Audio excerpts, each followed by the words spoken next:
नमस्कार दोस्तों, उपस्थित हूँ आपके सामने एक नए वीडियो के साथ। वैदिक पंचांग के अनुसार षटतिला एकादशी का व्रत 14 जनवरी को किया जाएगा। इस दिन भगवान विष्णु की पूजा के साथ साथ तिल के प्रयोग का विशेष विधान है।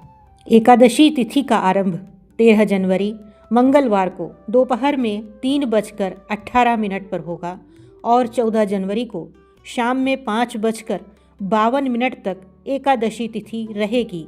ऐसे में उदया तिथि के अनुसार एकादशी का व्रत 14 जनवरी के दिन ही रखा जाएगा। इस बार षटतिला एकादशी के साथ मकर संक्रांति का शुभ संयोग भी बन रहा है। षटतिला एकादशी पर इस बार सर्वार्थ सिद्धि के साथ साथ अमृत सिद्धि योग भी बन रहा है। पहला तिल स्नान, दूसरा तिल का उपटन, तीसरा तिल का हवन, चौथा तिल का तर्पण, पांचवा तिल का भोजन और छठवां तिलों का दान। ये तिल के 6 प्रकार हैं। इनके प्रयोग के कारण यह षटतिला एकादशी कहलाती है। इस व्रत के करने से अनेक प्रकार के पाप नष्ट हो जाते हैं। इतना कहकर पुलत्स्य ऋषि कहने लगे कि अब मैं तुमसे इस एकादशी की कथा कहता हूँ। एक समय नारद जी ने भगवान श्री विष्णु से यही प्रश्न किया था और भगवान ने जो षटतिला एकादशी का महात्म्य नारद जी से कहा सो मैं तुमसे कहता हूँ।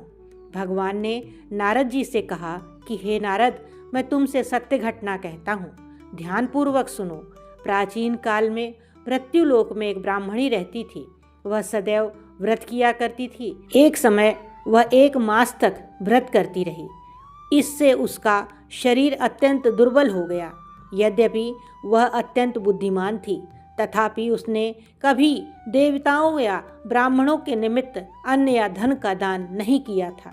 इससे मैंने सोचा कि ब्राह्मणी ने व्रत आदि से अपना शरीर शुद्ध कर लिया है, अब इसे विष्णु लोक तो मिल ही जाएगा, परंतु इसने कभी अन्न का दान नहीं किया, इससे इसकी तृप्ति होना कठिन है।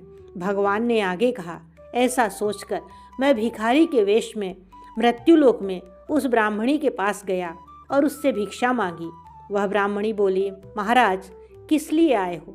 मैंने कहा, मुझे भिक्षा चाहिए। इस पर उसने एक मिट्टी का ढेला मेरे भिक्षा पात्र में डाल दिया। मैं उसे लेकर स्वर्ग में लौट आया। कुछ समय बाद ब्राह्मणी भी शरीर त्याग कर स्वर्ग में आ गई। उस ब्राह्मणी को मिट्टी का दान करने से स्वर्ग में सुंदर महल मिला, परंतु उसने अपने घर को अन्न आदि सब सामग्रियों से शून्य पाया। घबराकर वह मेरे पास आई और कहने लगी कि भगवान, मैंने अनेक व्रत आदि से आपकी पूजा की, परंतु फिर भी मेरा घर अन्न आदि सब वस्तुओं से शून्य है। इसका क्या कारण है? इस पर मैंने कहा, पहले तुम अपने घर जाओ, देव स्त्रियां आएंगी तुम्हें देखने के लिए। पहले उनसे षटतिला एकादशी का पुण्य और विधि सुन लो, तब द्वार खोलना। मेरे ऐसे वचन सुनकर वह अपने घर गई।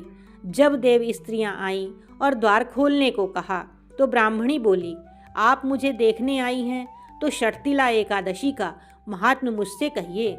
उनमें से एक देव स्त्री कहने लगी कि मैं कहती हूँ। जब ब्राह्मणी ने षटतिला एकादशी का महात्म्य सुना तब द्वार खोल दिया।